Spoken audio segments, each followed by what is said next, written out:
Hello friends, welcome to Pratibha academy classes. मैं प्रतिभा सिंह। आज हम लोग देखेंगे यूजीसी नेट के पाठ्यक्रम में शामिल कहानी भोला राम का जीव।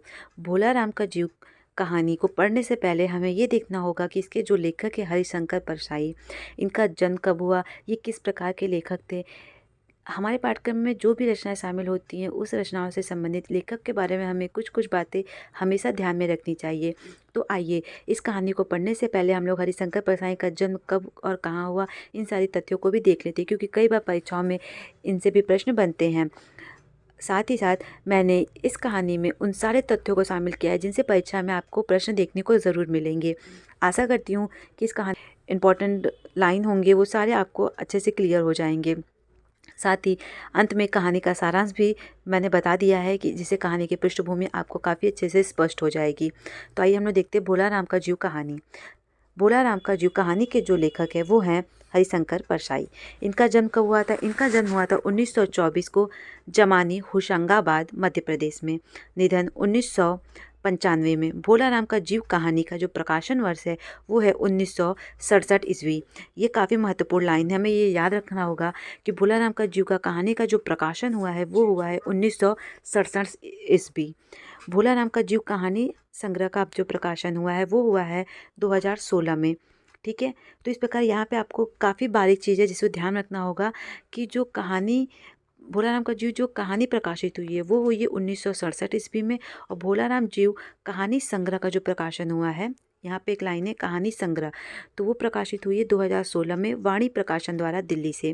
क्योंकि कई बार परीक्षा में इसी प्रकार के प्रश्न घुमा फिरा के पूछ लिए जाते हैं जिसमें बच्चे कंफ्यूज हो जाते हैं कि इसमें पूछा गया है कि भोला राम का जीव कहानी कब प्रकाशित हुआ था, तो आप फटाक से आंसर लगा देंगे 1967। परंतु आपको ये ध्यान रखना होगा कि कहानी संग्रह पूछा है कि कहानी का प्रकाशन वर्ष पूछा है। आगे हम देखेंगे यह कहानी भोला राम का जीव परसाई रचनावली भाग 1 में संकलित है। ये भी काफ़ी महत्वपूर्ण लाइन है क्योंकि यूजीसी नेट के पाठ्यक्रम में ये प्रश्न पूछा जा चुका है कि भोला राम का जीव परसाई के किस भाग में संकलित है, परसाई रचनावली के किस भाग में संकलित है, तो वो भाग 1 में संकलित है। आपको इसे भी ध्यान में रखना होगा। परसाई रचनावली खंड 6 है। इसका प्रकाशन नई दिल्ली से हुआ। यह कहानी सामाजिक, व्यंग्यात्मक और फैंटेसी शैली में रचित है। भोला राम का जीव उस जनता का प्रतीक है जो भ्रष्टाचार, नौकरशाही, लाल फीताशाही पर कटु व्यंग करता है।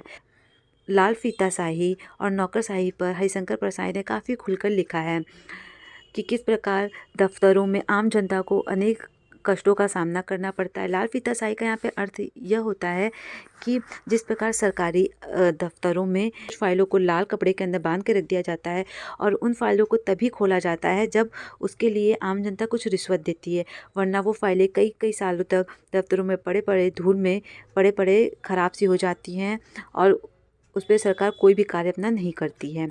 आगे हम देखेंगे सरकारी कर्मचारियों की अमानवीयता, संवेदनहीनता पर भी इस कहानी में प्रहार किया गया है।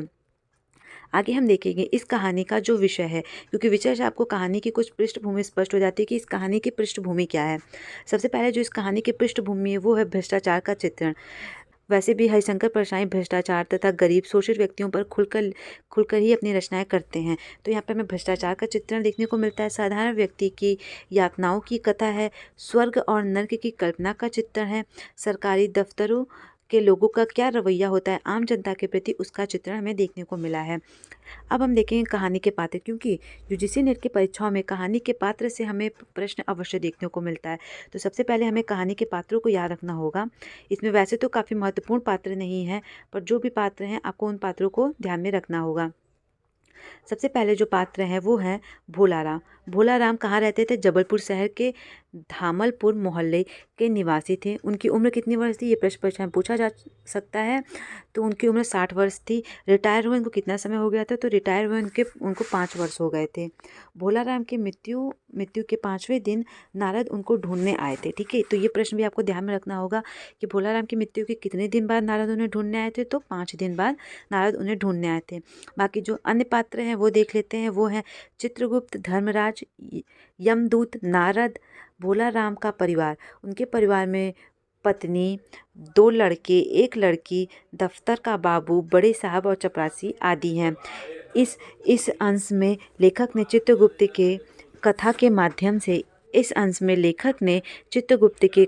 माध्यम से देश में व्याप्त भ्रष्टाचार पर व्यंग किया है।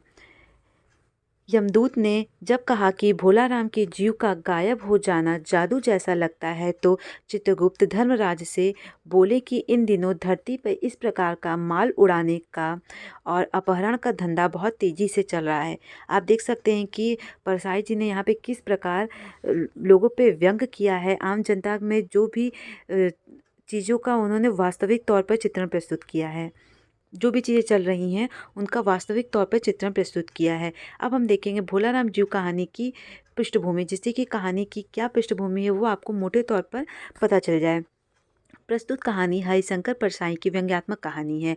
इसमें भोलाराम नामक व्यक्ति के लगातार 5 वर्ष तक पेंशन हेतु संघर्ष का मार्मिक चित्रण किया गया है। प्रत्येक क्षेत्र में भ्रष्टाचार किस प्रकार पनप रहा है, इसका व्यंग्यात्मक शैली में वर्णन किया गया है। वैसे भी हरिशंकर परसाई की रचनाएं व्यंग्यात्मक ही होती हैं, तो ये प्रश्न भी आपको ध्यान में रखना होगा कि हरिशंकर परसाई व्यंग्यात्मक ही रचनाएं लिखा करते थे। भोलाराम जबलपुर के धामपुर मोहल्ले के निवासी हैं। उम्र उनकी लगभग 60 वर्ष है। उनकी एक पत्नी, 2 लड़के और 1 लड़की है। सरकारी नौकरी था। 5 साल पहले रिटायर हो गए थे। मकान का किराया बाकी था। मकान मालिक उनको घर से निकालने वाला था। इतने में भोलाराम चल बसे। पेंशन नहीं मिल रही थी। सरकारी कर्मचारी और भ्रष्टाचार अधिकारियों के कारण ये सब हुआ था। व्यंग्य शैली में बताया गया कि भोलाराम का जीव सरकारी पेंशन फाइलों में अटका हुआ है। कहानी के माध्यम से समाज के विभिन्न क्षेत्रों में किस प्रकार से रिश्वतखोरी बढ़ती जा रही है उसका सजीव चित्रण किया गया है। सरकारी धन कैसे भ्रष्ट अधिकारी हड़प जाते हैं और गरीब कमज़ोर व्यक्ति इसका शिकार होता है, इसका वर्णन इस कहानी में हमें देखने को मिलता है। अंत में भोलाराम के पेंशन का कार्य नारद खुद संभालते हैं और जांच करने निकलते हैं।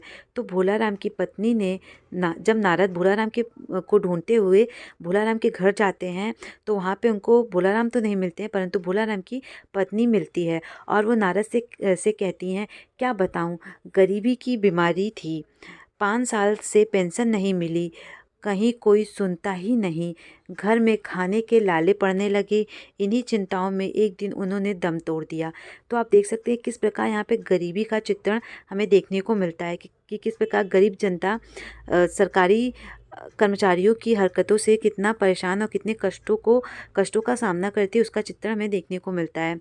तो 5 साल से पेंशन नहीं मिली, कहीं कोई सुनता ही नहीं, घर में खाने के लाले पड़ने लगे।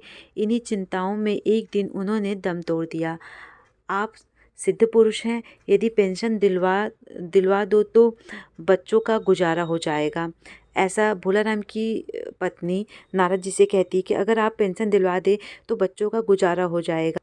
जब जांच पड़ताल करते करते नारद कार्यालय पहुंचते हैं, कार्यालय गए और बड़े साहब से मिले, तो उन्होंने कहा, आप हैं बैरागी, दफ्तर के रीति रिवाज नहीं जानते।